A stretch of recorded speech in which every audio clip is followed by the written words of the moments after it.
Hey everybody, Connor here. I have received my countersinking tool in the mail, but I messed up and I did not realize that this did not come with bits. So the bits were placed in a separate order and they're going to be here in about 3 more days, so I've got to wait even longer.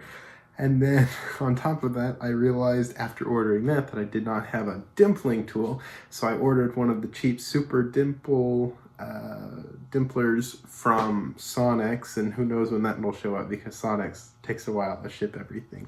And then in case those didn't show up in time, I also bought one from Aircraft Spruce, and who knows when those will show up. So basically I made a huge mistake and I did not plan ahead, so that's an awesome lesson.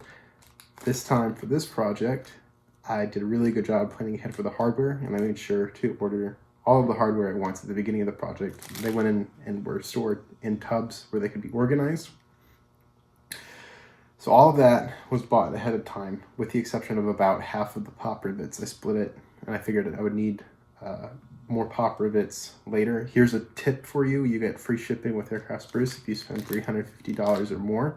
So one way to spread out the cost and make sure you get free shipping is to try to make sure you don't buy all of your hardware at once, but you know what you're going to buy later. So I waited on about half of the rivets, and I did a great job at planning the hardware, but again, I did a terrible job at planning for tools. And it's one of those things when you build a pop riveted airplane that doesn't have countersink rivets, except for a few places you don't think to buy the countersink tooling at the beginning of the project. You think to buy it when you actually need it. So let's take a look at why we need it real quick. Okay, so here's the seat pan, and you can see that it's temporarily held in place with our pilot hole clecos. Good old silver 3/32 inch. All right, so the reason why we need countersinking is because, first off, if you don't have a cushion, which you should have a cushion because it's comfy, you're going to be sitting on this piece right here. This is where your butt goes.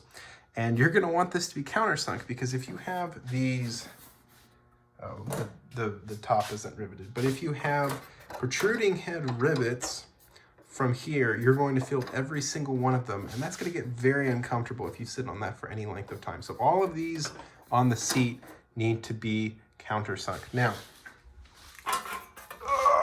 here's our control cover. Awesome. This is there'll be a hole cut out for the control stick, but it's going to sit right here on top. And as you can see, it's going to sit directly on top of this 32nd thousandths layer. And this all is going to get held in place with screws that are tapped into this extrusion angle. There's a 3/4 inch by 1/16 inch extrusion angle. So there'll be screws through here, but since the 40 thousandths piece has to go on top of the 32nd thousandth piece, you want a nice flat surface, which is why all of the rivets that are going to attach here, etc., and each one of these ribs, they need to be countersunk, so you get a nice flat surface.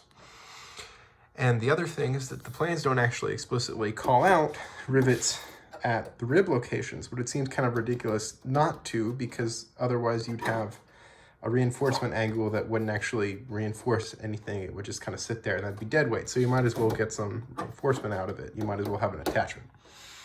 So as it stands, this is temporarily installed. Still have to drill the back, has to clean it, and I'm not exactly sure about the length here. It's really hard. The pictures are old and not great detail.